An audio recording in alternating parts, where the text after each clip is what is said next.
Deva Narayanam Namaskritya Naram Narottamam Devim Saraswatim Vyasam Tato Jayam Divyet Nashtaprayeshu Abhadreshu Nityam Bhagavata Sevaya Bhagavati Uttam Shloke Bhagavati Nashtake.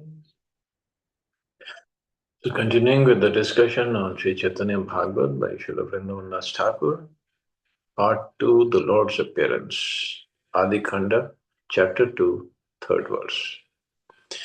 भक्त गोष्ठी सहित गौरांग जय जय सुनीले chaitanya katha bhakti labhyai.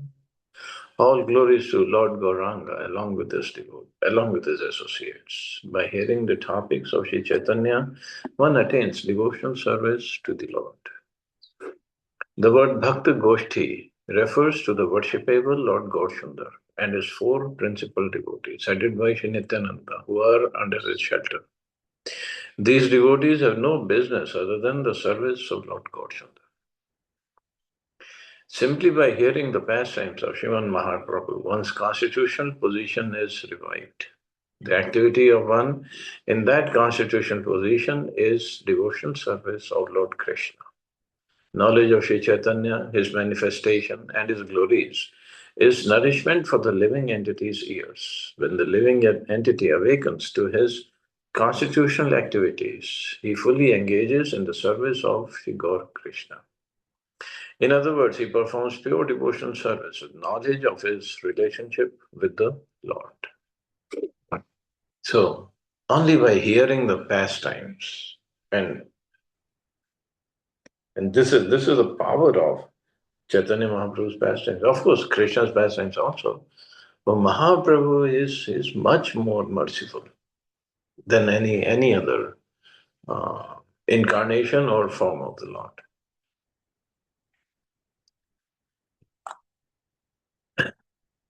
Puna Bhakta Sangye Prabhu Pade Namaskara Suraka Divaya Gora Chandra Avatara. I again offer my obeisances at the lotus feet of Sri Chaitanya and his devotees.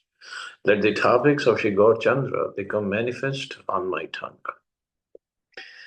With a desire to achieve his goal, the author again offers his respectful obeisances to the Lord and his associates and prays for the blessing that the transcendental pastimes of Lord Gaurasundar manifest on his tongue.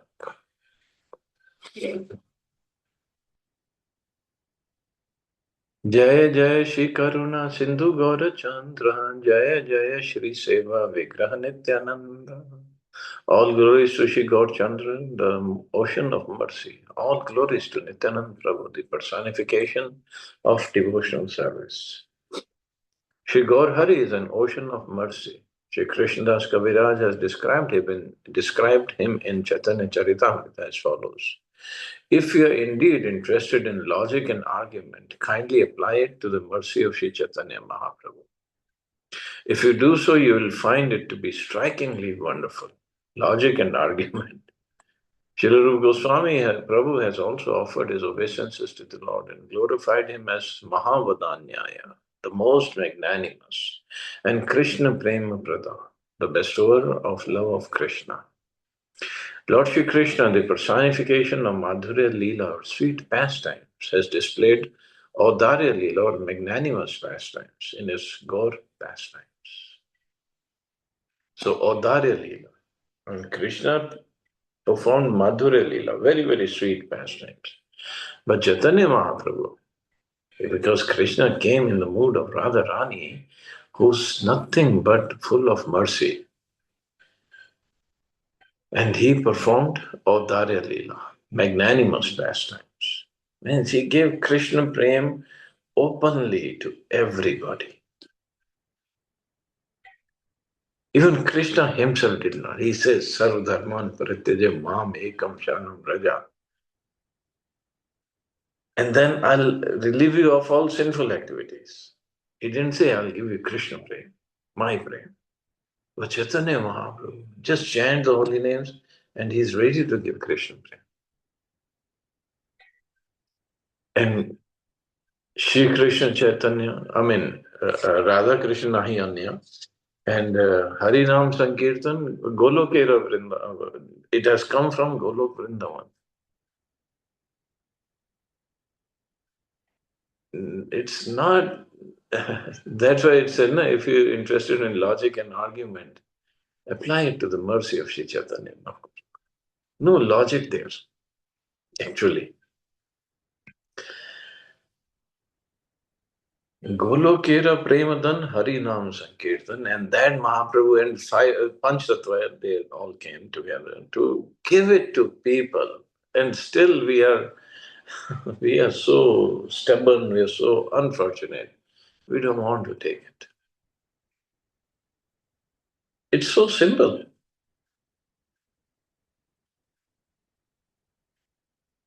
Not that we have to study lots of scriptures or do lots of tapasya or big, big yagyas or anything else. Not that we have to be very, very qualified. No. Mahaprabhu's all associates, whether it was Haridas Thakur, who was born in Muslim family, Rup and Sanatan Goswami, who had practically become Muslims. They're not, I mean, they were very, very qualified, true, but socially, they were not. And Mahaprabhu not only gave them, and through them, he gave the mercy to everybody. This Hare Krishna Mahamantra, originally it was Om Hare Ram, Ram Ram, Hare Hare, Hare Krishna, Krishna Krishna, Hare Hare. Because it had Om in front means only qualified people could chant. Neither twice initiated, Brahmins and Kshatriyas. Well, Chaitanya Mahaprabhu, he said, no, forget it. I want everybody to chant. So he changed it. He changed it to Hare Krishna, Krishna Krishna, Hare Hare, Hare Ram, Ram Ram, Hare Hare. He said, everybody should be able to chant. Openly, he gave it to everybody. Doesn't matter who the person is. And Prabhupada showed it by his example. All over the world, when he was there, they were just chanting, dancing, preaching, and they just dedicated their lives.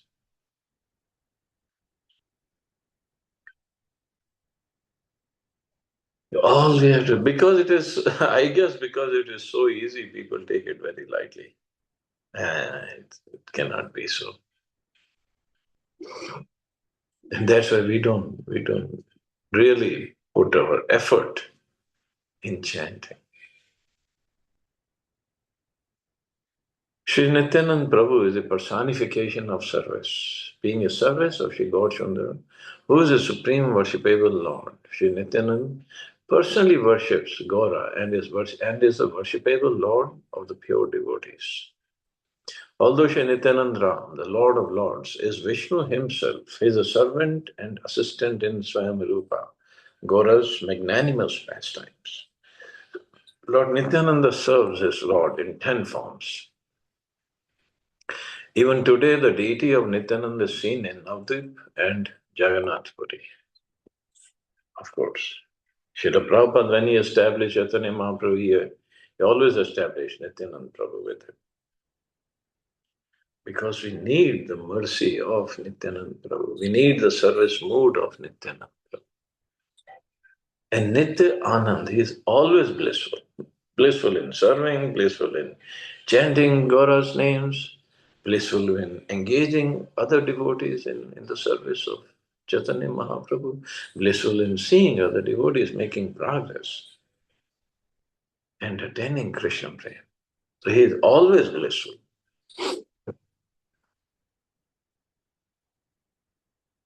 अविज्ञात तत्व दुई भाई यार भक्त तथापि कृपाए तत्व करेन सुव्यक्त. Although the truths of the two brothers and their devotees are incomprehensible, they can be realized by the mercy of their lordships. Both Lord Gaura and Nitai, as well as the pure devotees, are beyond the reach of material senses and eternally full of knowledge and bliss. Their pure devotees are beyond the reach of material senses.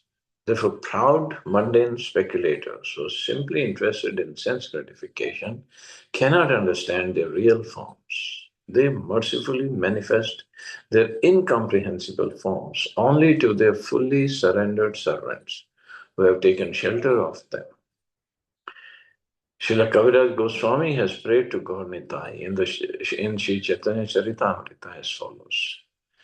I offer my respectful obeisances unto Sri Krishna Chaitanya and Lord Nityananda, who are like the sun and the moon.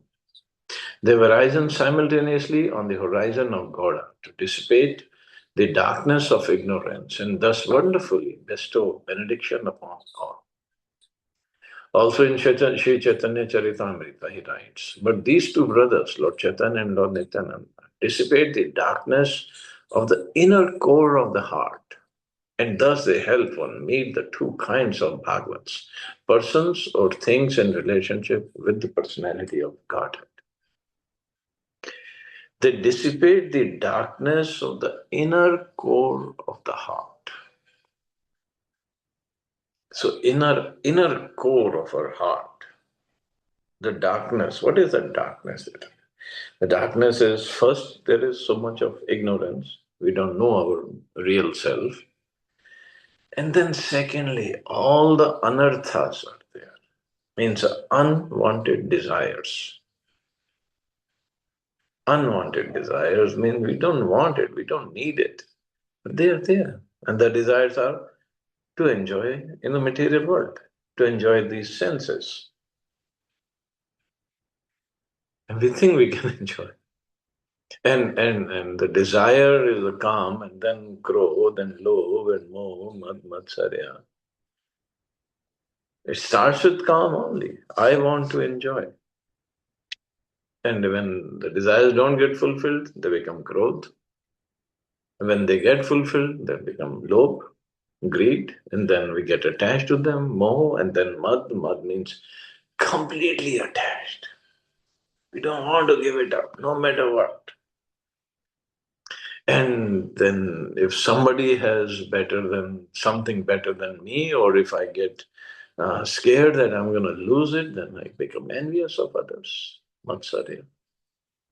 Then I try to do everything in my power that I keep whatever I have for my enjoyment and make sure others don't have. And this is what's going on in the material world. Everywhere we look, this is what is happening.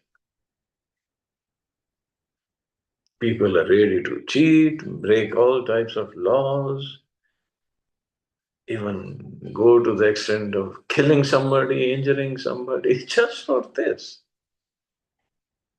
I want to be the enjoyer and the controller and the proprietor. Why somebody else has whatever I want? And we think this is what I need. We don't need it. This is what I want.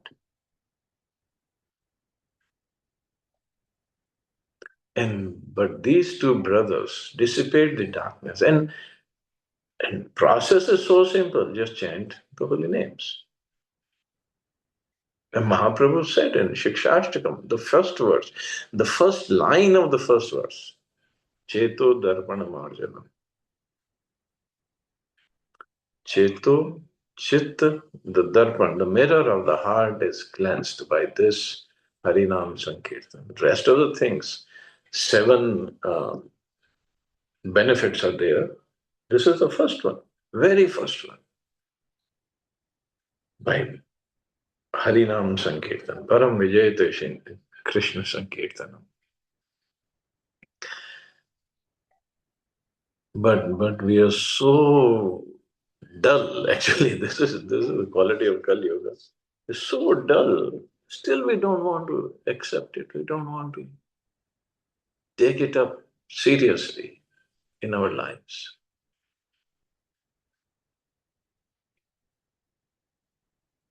Just like we look at ourselves and looking at the philosophy, we take birth after birth after birth after birth, right?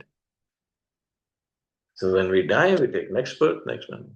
So If we just look at one cycle, so we were in Satyuga in some form, whichever form, if suppose we were human beings, which is hard to believe. So we lived for 100,000 years and went through the whole.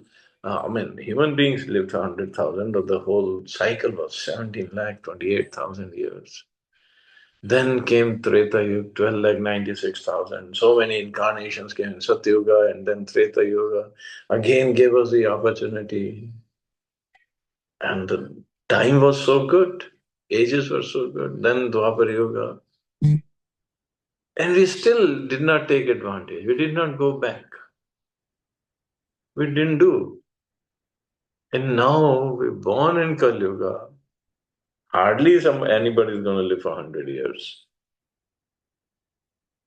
Age-wise, age span, health-wise, knowledge-wise, mental capacity, everything is down. Everything. But somehow or other, we have done plenty of pious activities. Somehow or other, we have come in contact with this Sankirtan movement. But that somehow or other, the fortune will be really manifested if we take it up seriously. That's all. Say, take up chanting, reading, and whatever helps us enchant more and more, and chant purely. And that too, being in India, I know when I was living in America, you cannot go to Vrindavan whenever you want to. No way. The dhams are there, so many dhams all over India. But if you still don't take advantage of it, then who could be more uh, loser than us?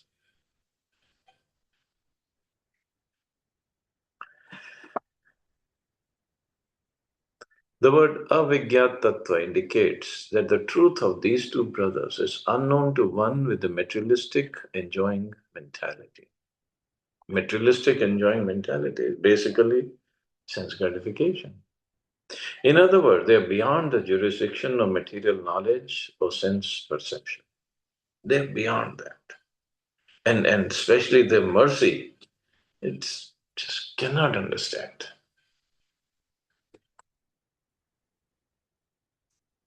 Brahma धीर स्फूर्ति है कृष्णेर कृपाय सर्व शास्त्र वेदे भागवत गाय. The knowledge of personalities like Lord Brahma is enhanced by the mercy of Lord Krishna. This is confirmed in all the scriptures such as Vedas and the Srimad Bhagavata. प्रचोदित येन पुरा सरस्वती वितन्वता वितन्वताजस्य सतिं स्मृतिं हृदि स्वलक्षणा प्रादुर्भूत किल स्यात् स मे ऋषीणाम ऋषभा प्रसीदताम्. May the Lord, who in the beginning of the creation amplified the potent knowledge of Brahma from within his heart and inspired him with full knowledge of creation and of his own self, and who appeared to be generated from the mouth of Brahma, be pleased with me. Who appeared to be generated. When Maharaj Parikshit inquired from Shukdev Goswami about Lord Hari's pastimes of creation, Sri Shukdev Goswami first remembered the Supreme Lord and then offered his prayers, such as this verse from Srimad Bhagavatam. There are many passages in the Srimad Bhagavatam that describe how Lord Brahma, the original spiritual master in the Brahma Sampradaya, heard Srimad Bhagavatam, the ripened fruit of the Vedas, from Lord Narayana. Some of those passages are as follows. Tene Brahma Hridaya Adi Kavai is the first verse of Bhagavatam. It's he only who first imparted Vedic knowledge unto the heart of Brahmaji, the original living being. Mayadu Brahmane Prokta Dharmo Yasyam Mad Atmaka. I spoke the Vedic knowledge to Brahma because I myself am the religious principles enunciated in the Vedas. Idam Bhagavat Purvam Brahmane. It was to Lord Brahma that the Supreme Personality of God had first revealed the Srimad Bhagavatam in full. So first he revealed Bhagavatam in full to Brahmaji. And then later on, other devotees heard it. Kasmai yena vibhashito vayam. Who in the beginning personally revealed this incomparable torchlight of knowledge to Brahma. And ya idam kripaya kasmai vyachachakshe mumukshave, who mercifully explained this science to Brahma when he anxiously desired salvation.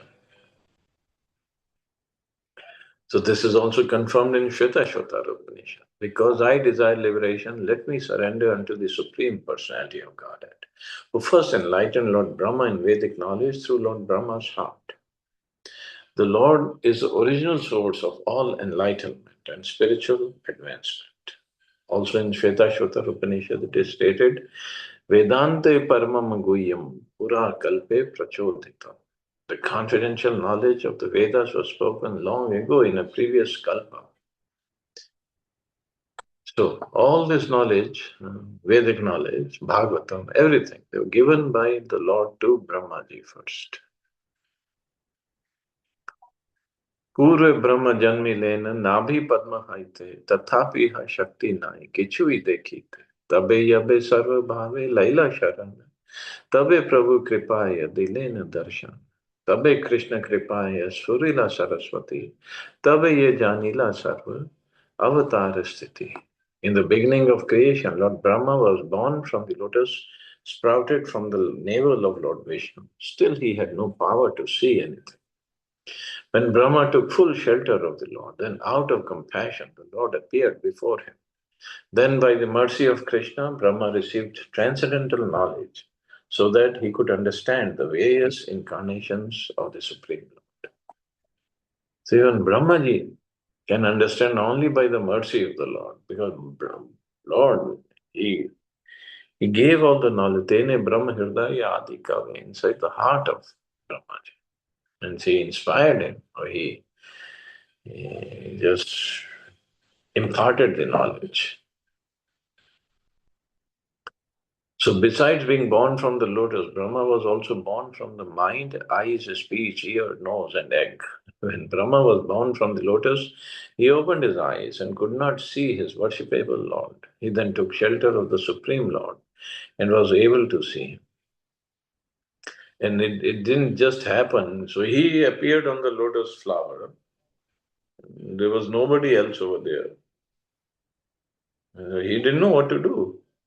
So he went inside the stem of the lotus flower, reached all the way to the navel of Garbhodaksha Vishnu. I still could not figure out what I am here for, who am I? And he came back up and then sat down on the lotus flower again. And then he heard the voice, Tap. And can we imagine? He is sitting on the lotus flower all alone, and the sun is not there, so it's all dark.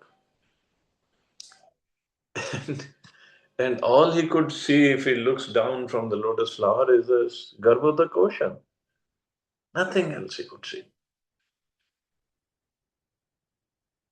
And in that situation, when he hears the word tap and then he starts tapasya, meditation, then after 100 years of demigods, then Krishna imparted knowledge into him. Because tapasya is required to get this transcendental knowledge. We have to be pure enough in the right consciousness, right frame of mind. The Supreme Lord is not obtained by expert explanations, by vast intelligence, or even by much hearing. He is obtained only by one whom he himself chooses. To such a person, he manifests his own form. And he chooses one who has performed tapasya, who has pleased him. The omnipotent Lord Krishna manifested his quality of magnificence and thus empowered Lord Brahma to realize his constitutional position and disseminate transcendental knowledge. Therefore, the words Om and Ataha manifested from the mouth of Brahma. As a result, Lord Brahma understood the causelessly merciful advent and wonderful variegated pastimes of Sachidanand, Supreme Lord, through the descending process rather than the ascending process. And descending means knowledge comes from above rather than me thinking what it could be or me trying to speculate. So, without the powerful glorification of Krishna from the mouths of pure devotees, the living entities are unable to get free from the clutches of Maya in the form of aversion to Krishna by uttering lifeless words born of material enjoyment. So, first of all, bhakti or any other process of self-realization, it's not easy. And and the results depend on the mercy of the Lord. So all we have to do is just keep on performing whatever Prabhupada has given, and Prabhupada is there to give us his mercy. And then Mahaprabhu's and Krishna, Radharani's mercy will follow. But look at Brahman, he had to perform tapasya for 100 celestial years. We cannot even perform tapasya for 10, 15 years. And our tapasya is what? Nothing. Just chant the holy name. That's all. So all we have to do just be more dedicated, be more sincere, be more devoted in chanting of the holy names. Hare Krishna. So we'll stop here. See anybody has any questions or comments.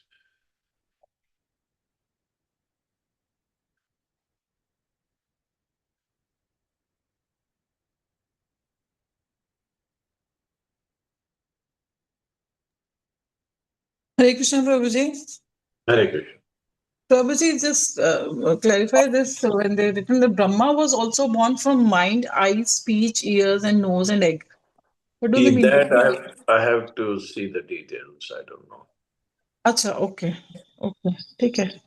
It's in Mahabharata, so I have to read what's the detail of that. Okay. Okay. ठीक है, प्रभु जी. Thank you so much. Hare Krishna. Hare Krishna. Jai Hare Shri. Krishna, Jai Shri Prabhupada.